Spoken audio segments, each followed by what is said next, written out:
जय श्री राम। शंखनाद में आपका स्वागत है। पुलिस की आहट से सबसे पहले कौन भागता है? जो चोर होता है, जिसने अपराध किया होता है। पश्चिम बंगाल में बिल्कुल यही हो रहा है। एसआईआर से पहले घुसपैठियों ने बांग्लादेश भागने की दौड़ लगा दी है।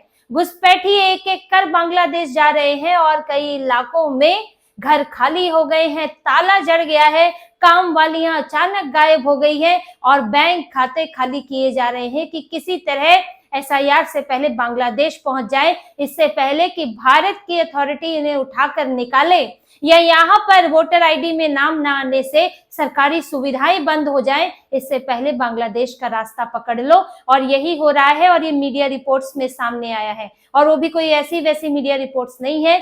एबीपी न्यूज की रिपोर्ट है और आज तक की रिपोर्ट है, जिसमें वहां जाकर ये देखा गया है, वहां से रिपोर्ट ली गई है, जिसमें सामने आया है कि मुस्लिम बहुल इलाकों में उत्तर 24 परगना बीरभूम में वहां के लोग जो हैं वो घर छोड़ छोड़ कर जा रहे हैं, बांग्लादेश निकल रहे हैं और उनके नाम सहित बताया गया है। और उनमें डर ये है कि हमारे पास वोटर आईडी अभी का तो है, हमारे पास अभी के तो दस्तावेज है, लेकिन साल 2002 के नहीं है। साल 2002 की लिस्ट में नाम है कि नहीं पता नहीं, उससे पहले के दस्तावेज नहीं है, तो अब हम क्या दिखाएंगे, उसके बाद हमारा क्या होगा? इसी को लेकर इन इलाकों में इस वक्त खलबली मची हुई है। जैसे कि एबीपी न्यूज की रिपोर्ट के मुताबिक हर एक आपको बताऊंगी इसके अंदर क्या क्या है, वहां के लोगों का क्या कहना है, नाम सहित बताया गया है। यहाँ का इलाका है उत्तर 24 परगना का विरती नाम से इलाका है और बिशारपाड़ा इलाके हैं। अब यहाँ पर बिरती इलाके में कई सालों से बांग्लादेशी महिलाएं जो हैं वो घर के काम कर रही है, घरेलू काम। अब इसमें कोई रहीमा की माँ के नाम से जानी जाती है, कोई मिंती की माँ के नाम से जानी जाती है और यहाँ पर काम कर रही है। और यहाँ के लोगों को भी इससे पता लगता है कि वो जानते हैं कि वो बांग्लादेशी है, लेकिन काम कर रही है। अब यहाँ पर अचानक से रहीमा की माँ गायब हो गई, जो कि विरती में शरद कॉलोनी है, उसके यहाँ बाहर रहने वाली है अपाला मित्रा। अपाला मित्रा बता रही है एबीपी न्यूज को कि उनके यहाँ रहीमा की माँ काम करती थी, 25 सालों से काम कर रही थी, लेकिन अचानक से आई और कहने लगी कि हम यहाँ से जा रहे हैं, हम बांग्लादेश जा रहे हैं और हमारे आसपास के लोग भी जा रहे हैं, क्योंकि हमें यहाँ डर लग रहा है कि अब यहाँ पर क्या होने वाला है। इसके अलावा गीतिका बसु है, वो भी इसी कॉलोनी की है, उनके यहाँ भी एक बांग्लादेशी महिला काम करती थी, सालों से काम कर रही थी। उसने भी अचानक से आकर कहा कि हम अब बांग्लादेश लौट रहे हैं, हमारे आसपास के लोग भी जा रहे हैं, या घबराहट हो रही है। और ये दो मामले हैं। इसके अलावा और भी जो वहां पर काम करने वाली औरतें थी वो बांग्लादेश निकल रही हैं, उनके आसपास के लोग जा रहे हैं, तो उन्हें लग रहा है हमें भी निकल जाना चाहिए, क्योंकि एसआईआर के लिए हमारे पास दस्तावेज नहीं है। तो इनके बीच में ये माहौल बना हुआ है कि अगर इस बार वोटर लिस्ट में नाम नहीं आया तो उसके बाद हम लोग चिन्हित कर लिए जाएंगे और फिर अथॉरिटी जो है, भारत सरकार जो है, हमें उठाकर बांग्लादेश भेज देगी या हमें डिटेंशन कैंप में डाल देंगे। इस तरह का इन्हें डर लग रहा है। दूसरा ये भी लग रहा है कि वोटर आईडी में नाम ना होने से इनकी सरकारी सुविधाएं बंद हो जाएंगी, तो फिर इनके लिए दिक्कत होगी। ऐसे ही बिशरपाड़ा में है मोहम्मद आलम। अब वो इंतजार कर रहे हैं कि आगे क्या होगा। जैसे कि एबीपी न्यूज की रिपोर्ट है, मोहम्मद आलम का कहना है कि मेरा नाम वोटर आईडी में है, मेरी पत्नी का नाम वोटर आईडी में है, लेकिन 2002 की लिस्ट में है कि नहीं ये मुझे नहीं पता है, और अगर नहीं होगा, ये हमें निकालेंगे तो फिर हम क्या कर सकते हैं, हम जाएंगे ही। अब मोहम्मद आलम का नाम देखिए, अभी वोटर लिस्ट में है, लेकिन 2002 की लिस्ट में क्यों नहीं है? आप कहाँ थे? क्या आपके माता पिता का नाम उसमें होना चाहिए? आपके माता पिता का नाम भी नहीं है, यानी कि बांग्लादेश से आए हुए हैं, घुसपैठ करके आए हुए हैं और यहाँ वोट दे रहे हैं। अब मोहम्मद आलम जैसे कितने ही लोग होंगे जो यहाँ पर वोट दे रहे हैं लेकिन भारत के नहीं है। अभी किसे वोट देंगे? जो इन्हें यहाँ सुरक्षित रख रहा है, जो यहाँ इन्हें सरकारी सुविधाएं दिला रहा है, ममता बनर्जी, उससे पहले कम्युनिस्ट सरकारें, और इनका वोटर लिस्ट में नाम जुड़ता गया और बांग्लादेश के लोग आकर भारत की सरकार चुनने लगे पश्चिम बंगाल के अंदर और लोकसभा में भी, और यहाँ के संसाधनों का, नौकरियों का इस्तेमाल करने लगे। यहाँ के रहने वाले भारत के जो मुसलमान हैं, भारत के जो हिंदू हैं, उनकी नौकरियां ये लोग खाने लगे। अब ये वोट दे रहे हैं, इन्होंने पिछली बार भी वोट दिया होगा और इस बार भी ये वोट देंगे। अगर इनका नाम आएगा, नहीं आएगा तो वोट नहीं देंगे, लेकिन मुश्किलें बड़ी बनी हुई हैं। इसी तरह से बिशरपाड़ा की एक और है सबीना बीबी। अब सबीना बीबी का कहना है कि उनके पास तो दस्तावेज है, कहती मेरा जन्म यहीं हुआ है, और मैं यहाँ सालों से रह रही हूँ, लेकिन मेरे मम्मी पापा के पास दस्तावेज नहीं है क्योंकि वो तो बांग्लादेश से आए थे। अब अगर उन्हें निकाला जाएगा तो फिर मैं अकेली कैसे रहूंगी? तो हम लोग भी वापस जाने की सोच रहे हैं। तो अब ये सब लोग बांग्लादेश लौट रहे हैं, और बांग्लादेश लौटने का मतलब क्या है कि इनका वहां पर एक घर होगा। आखिर लौट के सड़क पर तो रहेंगे नहीं। जैसे भारत में रहने, शहरों में रहने वाले लोगों का अपना एक गांव में हर किसी का एक घर होता ही है। जिनका टूट गया है, बिक गया है, वो एक अलग बात है, वरना किसी सबका अपना एक मूल जगह होती है। तो इनकी मूल जगह कहाँ है? बांग्लादेश में। अब ये सारी पूरी कहानी साफ हो जाती है कि यहाँ पश्चिम बंगाल के अंदर हो क्या रहा है। बांग्लादेश में घर है, लेकिन वहां नहीं कमाएंगे, भारत में आएंगे। अब ये वीजा लेकर तो आ नहीं रहे हैं, यानी घुसपैठ करके आ रहे हैं। अब घुसपैठ करके यहाँ रह रहे हैं, तो क्या ये सही है कि ये यहाँ रहे? क्या इन्हें निकाला नहीं जाना चाहिए? और अगर एसआईआर के जरिए इनकी छटनी हो रही है तो उसमें गलत क्या है? तो एबीपी न्यूज की ये रिपोर्ट यही दिखा रही है। इस रिपोर्ट के आपको मैंने कुछ स्क्रीनशॉट भी दिखाए हैं। ये हिंदी में है, लेकिन मूल रूप से ये रिपोर्ट बांग्ला में छपी हुई है, जिसका ट्रांसलेशन करके दिखाया है। ये आप बांग्ला का भी देख सकते हैं स्क्रीनशॉट, और इसमें आप देखेंगे कि एक एक नाम के साथ जानकारी दी गई है। तो यानी कि ये कोई मनगढ़ंत चीजें नहीं है, वहां पर ये सब हो रहा है। इसी तरह से आज तक की भी रिपोर्ट है, और उसमें बताया गया है बीरभूम के इलाके में, वहां पर लेलेगढ़ एक गांव है।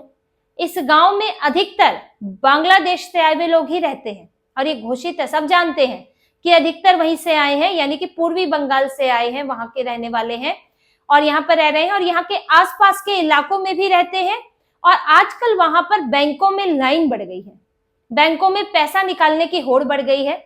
वहां के रहने वाले अधिकतर मुसलमान वो पहुंच रहे हैं बैंकों से पैसा निकालने, और उन्हें डर ये लग रहा है कि अगर एसआईआर में वोटर आईडी से, वोटर लिस्ट से नाम कट गया तो फिर हमें वापस भेज दिया जाएगा। तो हमारे पास कुछ पैसा होना चाहिए ताकि हम कुछ अपने लिए व्यवस्था कर सकें, इसीलिए, और साथ में व्यवस्था भी कर सके।